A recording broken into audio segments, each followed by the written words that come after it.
Chronic pharyngitis একটা common শোনা যায়, এটা নিয়ে অনেক কোশ্চেন আসে।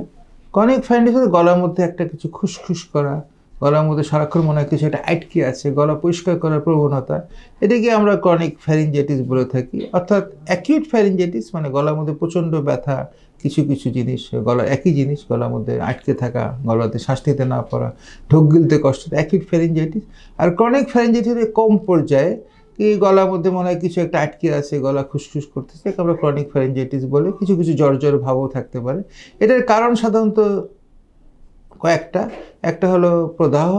প্রদাহ ফ্যারিঞ্জাইটিস মানে প্রদাহের একটা অন্যতম প্রধান কারণ অ্যালার্জি। আর আরেকটা কারণ হলো যদি তো আপনার নাকের সমস্যা থাকে অথবা গ্যাস্ট্রিকের সমস্যা থাকে, তাহলেও কিন্তু গলার মধ্যে প্রদাহ হয়। তাহলে আমাদের নাকের সমস্যা থাকলে নাকের সমস্যাকে চিকিৎসা করতে হবে। আমাদের যদি গ্যাস্ট্রিকের সমস্যা থাকে তো গ্যাস্ট্রিকের সমস্যাকে চিকিৎসা করতে হবে।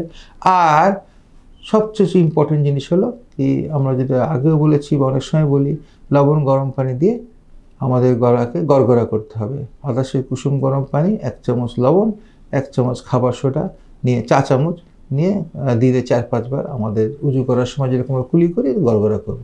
এটা করলে কিন্তু আপনাদের অনেক সমস্যার সমাধান হয়ে যাবে। আর ধুলাবালি বা অ্যালার্জেন্স জাতীয় জিনিস থেকে দূরে থাকতে হবে। আল্লাহ হাফেজ।